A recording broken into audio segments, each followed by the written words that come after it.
Bonjour à tous, bienvenue sur les Chroniques du Blindage. Alors aujourd'hui, une revue de livres, une des dernières nouveautés de chez Amomig, livre consacré aux panthères. Donc toute la gamme, ou presque toute la gamme de chez Takom, on va voir ça dans quelques secondes, mais avant, jingle.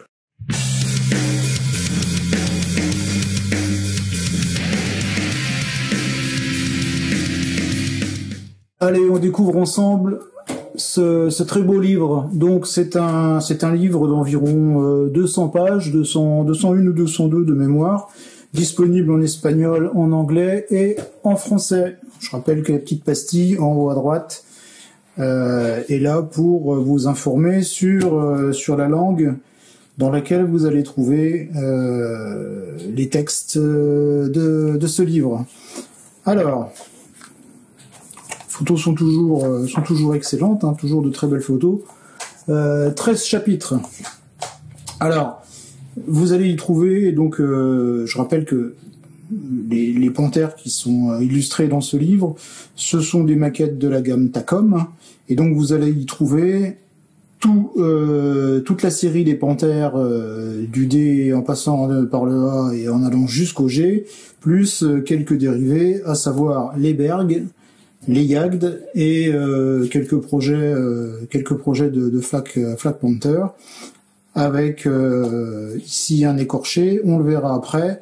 Et puis ce qui fait aussi l'originalité du livre, vous savez que la gamme Takom, comme aujourd'hui d'autres fabricants, propose des intérieurs complets. Donc ici on a un chapitre, on va le voir, c'est d'ailleurs le premier chapitre modélisme, qui va traiter spécifiquement de la peinture de l'intérieur d'un panthère. Alors, le livre est consacré aux panthères, mais bien entendu, il est déclinable sur tout un tas d'autres maquettes. Hein. Les techniques ne sont pas exclusivement réservées aux chars panthères, mais ils peuvent être utilisés, bien entendu, sur quantité d'autres blindés allemands, voire pourquoi pas sur les blindés modernes. Hein. Il y a sur certaines teintes. On peut sans problème reprendre les conseils qu'on va retrouver à l'intérieur de ce livre. Alors, en préambule, on va trouver un petit texte de Charlie Pritchett qui explique ici un petit peu la démarche qu'a eu Takom sur l'élaboration de cette série de maquettes. Donc il précise qu'il y a eu en tout et pour tout 18 panthères de produits, alors 18 panthères et dérivés. Hein. Alors le livre ne va pas reprendre les 18 panthères, bien entendu, sinon c'est pas 200 pages qu'il aurait fallu, mais c'est 400, mais va reprendre plutôt les engins caractéristiques de la série.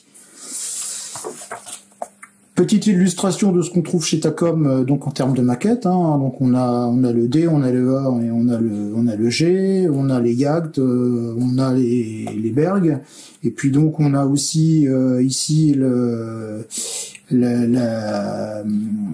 grue de dépannage, hein, avec un panthère. Donc ça fait quand même une grosse boîte. Voilà, donc c'est une partie de la gamme. Hein, il y en manque quelques-uns. Mais voilà, qui permet déjà d'illustrer un petit peu pour ceux qui connaissent pas Takom, si toutefois il y en a qui connaissent pas Takom, ce que vous pouvez trouver dans la gamme. On démarre par un historique. Alors l'historique du panthère, il a été vu en long, en large et en travers, mais bon, ceci dit, pour les gens qui connaissent pas, c'est un petit rappel qui est plutôt pas mal. Il y a pas trop de choses techniques, hein. C'est vraiment accessible. Si c'est, à moins d'être vraiment un gros passionné du panthère comme moi, hein. Moi j'adore ce char, c'est un de mes chars préférés. Et donc j'ai un petit peu étudié la question, mais pour ceux que ça ne m'intéresse pas plus que ça, vous pouvez lire l'historique. Franchement, ça vous retrace un petit peu l'évolution de la gamme Panthère, pourquoi, comment, etc. Il y a aussi des dates qui sont assez précises, notamment sur la mise en place du Zimrit, pourquoi, comment, quelle forme, enfin, etc., etc. Bon, après, ça ne va pas véritablement dans le détail du type de Zimrit par usine, hein. Voilà, c'était un petit peu compliqué chez les Allemands. D'ailleurs, tout est compliqué chez les Allemands. C'est ce qui fait aussi que ce soit passionnant. Donc voilà, historique. Ensuite, on va passer sur quelques illustrations photos, donc en commençant par le D, bien entendu, puisque, alors pour ceux qui connaissent pas, hein, dans la gamme des chars allemands, voilà, on est généralement en fonction des évolutions, ça marche par lettres. Pour le Panthère, le premier de la série, c'est pas le A, mais c'est le D. Hein. Donc ils ont commencé la série avec le Panthère D. Ensuite, on est passé sur le A, et ensuite on est arrivé sur le G. Voilà. Donc le D, c'est forcément le premier. Vous étonnez pas si le D est après le A, et que c'est pour autant ce soit le premier. Alors ici, donc illustration en démarrant avec le Panthère D. On va passer rapidement sur le Panthère A. Alors quelques petites erreurs sur certaines légendes, comme ici par exemple, où on se situe en Normandie, mais bon voilà. J'en avais relevé une autre, je sais plus où, mais peu importe. Ceci dit, voilà, ça vous donne une bonne idée aussi des mises en situation que vous pouvez obtenir pour ceux qui désirent faire un diorama. Et puis aussi, on voit bien par exemple sur cette photo, on voit bien la zimrite, les éclats de zimrite. Alors celui-ci, il a quand même pas mal mangé parce que il s'est éclaté d'un peu partout. Hein. Le fameux panthère de Cologne, hein, donc alors celui-ci, il est assez célèbre. C'est un panthère A qui a été détruit par un Pershing. Il y a la vidéo complète sur YouTube. Hein. Vous voyez le panthère qui se fait fumer par le Pershing, l'équipage qui s'enfuit. Enfin bon, c'est assez saisissant comme image. Hein. Les Américains avaient réussi à filmer ça. En cherchant un peu, je pense que vous allez trouver ça facilement. Ici, le Panther Fieble. Alors pour faire simple, chez les Allemands, enfin un peu comme dans les autres armées bien entendu, hein, pour ceux qui étaient dans les chars et qui ont fait leur service, vous avez aussi connu ça. Donc pour chaque type de blindé, il y avait un petit fascicule qui était édité. Il y en a eu un pour le Tigre par exemple, qui est aussi assez célèbre, assez connu. Et donc ici c'est celui du Panther. Alors vous n'avez pas tout, c'est juste un petit extrait. Hein, vous avez 4 pages ici.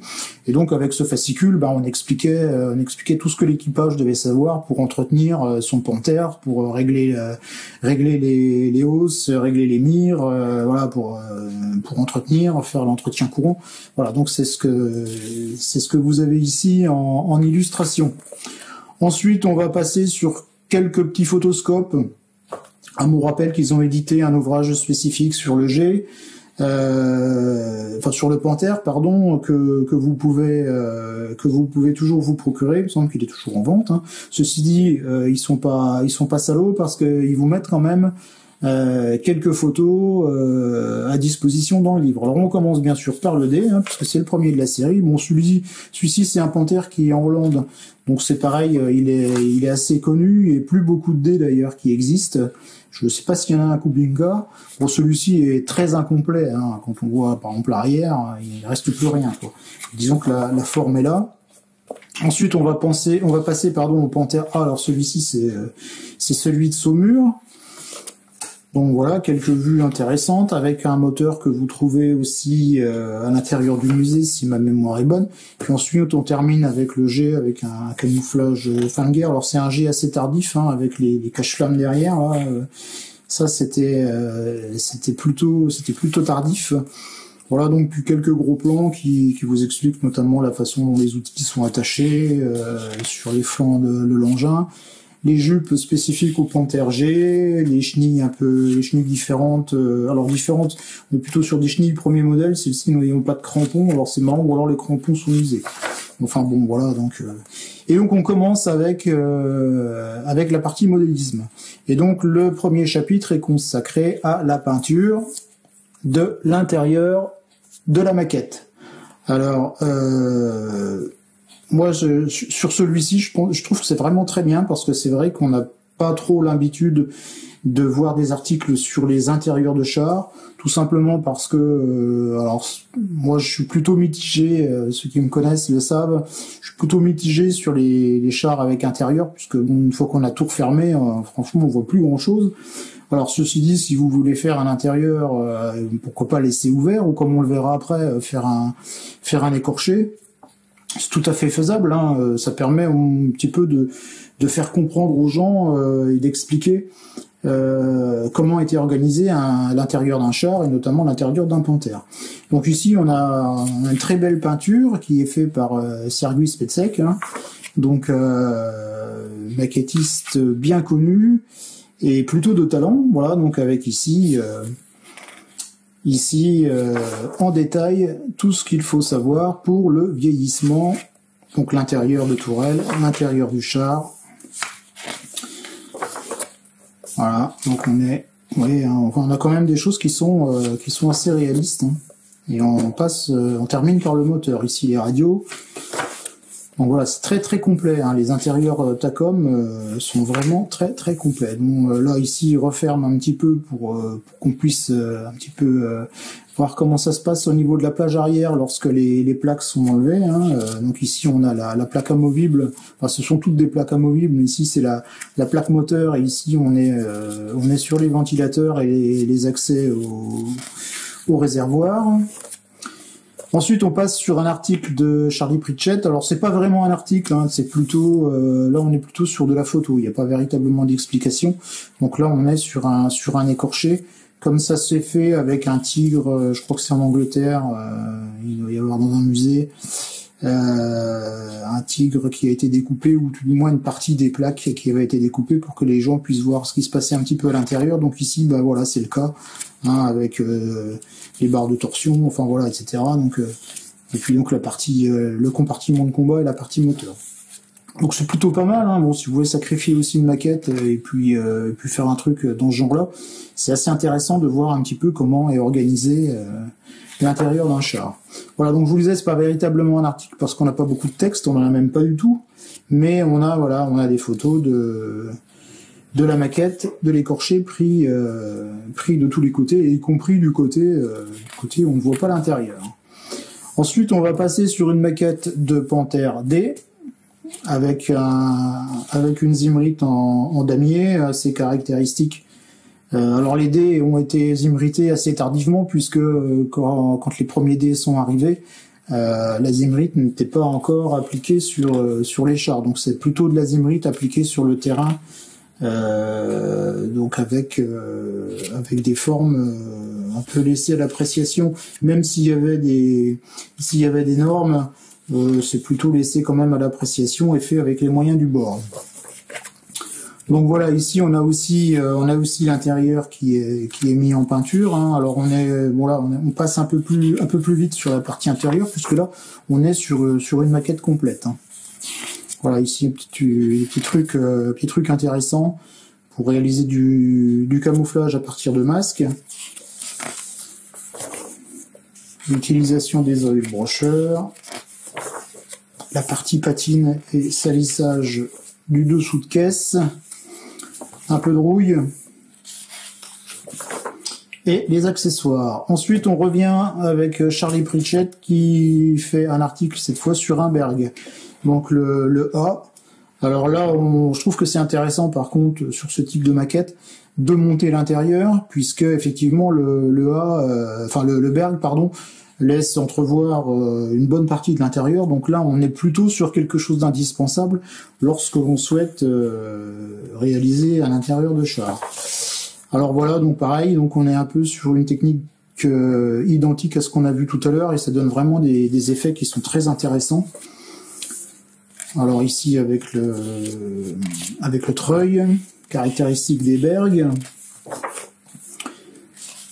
Donc la partie intérieure sur les Berg, encore une fois, je vous dis, on est vraiment sur quelque chose d'important qu'il faudra vraiment traiter,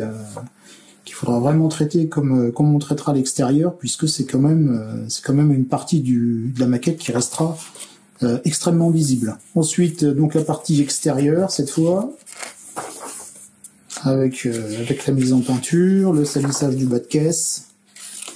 Alors on est d'accord qu'ici on n'utilisera que des produits Hamo, hein, ce qui s'entend, hein, puisque le livre étant produit par Hamo, l'utilisation des produits est obligatoire. La partie réalisation des outils. Ici, la mise en peinture de la traverse, qui est aussi quelque chose de caractéristique au char de dépannage. Alors la bêche d'ancrage est aussi quelque chose de spécifique au char de dépannage. La partie motorisation, donc là on a des effets qui sont plutôt intéressants sur la bêche d'ancrage. Donc la motorisation qui est traitée, qui est mis... alors c'est pas la motorisation du char, hein, c'est un moteur qui est soulevé par la grue spécifique qui était montée sur les Berg pour pouvoir faire un échange de moteur sur un autre char, ou éventuellement un échange de moteur sur le char proprement dit. Ensuite, on va passer sur un Panther A. Donc toujours avec une Zimrite en damier. Donc ici, on nous explique comment on a réalisé la Zimrite. Donc vous voyez avec les éclats spécifiques dus aux affres des combats, la mise en peinture, avec un camouflage que j'aime bien ce genre de camouflage qui sont plutôt discrets avec des fines bandes brunes sur des bandes un petit peu plus larges, vertes, mais ça reste quand même quelque chose d'assez discret, je trouve. C'est plutôt joli. Le traitement des roues, les éclats de Zimrite, donc le salissage de la plage arrière, et enfin quelques photos de la maquette terminée, prises sous des angles différents. Ensuite, on va passer au Jagdpanther. Donc là, réalisé par Mario Hens. Donc bon, moi je connais Mario, qui est vraiment quelqu'un, en plus c'est un de mes maquettistes préférés. C'est quelqu'un qui est vraiment très gentil et abordable, et j'adore son travail. Donc d'ailleurs c'est le premier article que j'ai lu du livre, parce que il y a toujours une façon de, c'est un spécialiste du blindé allemand. Il y a toujours une façon de traiter les sujets que j'adore. Et donc là il a travaillé sur un Jagdpanther avec des tâches assez larges, à bord franc. Donc il va vous expliquer tout ça. Alors en plus Mario il a toujours beaucoup d'étapes différentes dans la mise en peinture de ses maquettes. Donc là il traite un petit peu l'intérieur, et donc tout est expliqué étape par étape, photo par photo. Voilà, donc vous pouvez pas louper une seule étape de l'avancée et de la mise en peinture de sa maquette. Voilà, ici y compris, hein, il explique comment il a réalisé son camouflage à partir de masking petit, pardon. Et donc voilà, les bandes vertes, les bandes brunes. Alors ouais, il y a beaucoup de photos parce qu'il y a beaucoup d'étapes, hein, et tout est vraiment expliqué. Et Mario est quelqu'un qui travaille beaucoup avec sur de la micro-peinture, beaucoup de séances où il fait de la micro-peinture, il y a des micro-tâches, enfin vraiment c'est beaucoup de micro. Mais le résultat est à hauteur. Donc ici le traitement du bas de caisse, les échappements, les roues, les chenilles, salissage de l'arrière de caisse, et voilà le résultat final. Donc ça donne quelque chose de vraiment particulier, je trouve, la technique de Mario Hens. Donc là on n'est pas sur quelque chose de fortement sali, je dirais, puisque donc beaucoup de Jagdpanther avaient pas beaucoup le temps de se salir, puisqu'en fait arrivé sur le fond, c'était engagé directement avec les suites que l'on connaît. Ensuite on passe à David Pérez, qui nous fait un Panther G cette fois. Donc David Pérez, c'est pareil, c'est un maquettiste espagnol qui fait vraiment de belles maquettes. Donc là, c'est sa technique de mise en peinture, la réalisation du camouflage, donc il utilise aussi du masking petit. Voilà. La pose des décalques, même si on n'est pas beaucoup sur les panthères, il y en a quand même quelques-uns à poser. La partie salissage de caisse, donc le dessus et le dessous de caisse. Le traitement des roues et des chenilles.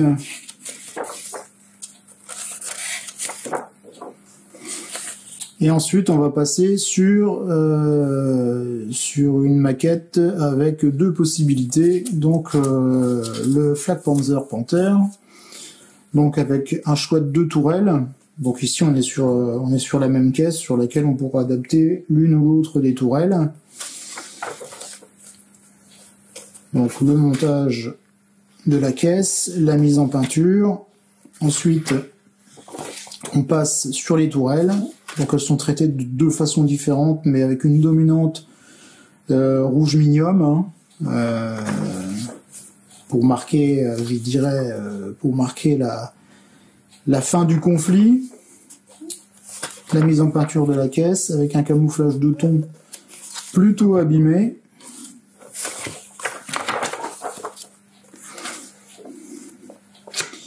Les roues, les chenilles, les élingues, voilà. une vue des maquettes, ou plutôt de la maquette terminée avec ces deux possibilités de tourelle. Ensuite, on revient sur un chapitre traité par Mario Hens, où là, il va nous expliquer la façon dont il procède pour la mise en peinture des outils, enfin en règle générale, des accessoires qui viennent se fixer sur les blindés. Donc Mario a une technique particulière. Alors c'est pas une technique qu'il a utilisée uniquement pour le Jagdpanther qu'il a fait pour le livre, mais en règle générale il procède comme ça. Il peint toujours ses accessoires à part et il vient toujours les rajouter. Donc là il va vous expliquer pourquoi pour le Jagdpanther il a fait comme ça, mais en règle générale c'est comme ça qu'il procède. Donc là il va vous expliquer un petit peu toutes ces techniques pour la peinture des outils, les manches en bois, les parties métalliques, le cri qu'il aura refait, les différents outils et les différents bidons que l'on peut trouver ici ou là sur les blindés. Et puis enfin 48 profils couleurs, donc avec tout ce qui compose la famille des panthères. On commence bien sûr par le dé, avec différents profils. Alors ils sont tirés de photos qui sont plutôt connues pour ceux qui connaissent les panthères, qui ont déjà été farfouillés un peu sur le net. Ensuite on va passer sur le A. Là on est toujours sur le A, donc il y en a un petit peu pour tous les goûts, hein. Et puis donc ici on arrive sur le G avec des profils. Là aussi on était sur le G, pardon, là j'étais en train de regarder parce que là c'est plutôt sur des G tardifs, alors que voilà, ici on est sur les premiers G. Donc les premiers G on les trouve en Normandie, hein, on peut faire des décos normandes, et puis ici on passe sur des G un peu plus tardifs avec les pots d'échappement, avec les cache-flammes, et là pour terminer avec le G fin de production est équipé d'un système infrarouge. Ensuite, on passe sur les bergs. Les premiers bergs dont les dés sont pour moi les moins intéressants. Je préfère plutôt les A ou les G avec la casemate en bois qui protège un peu le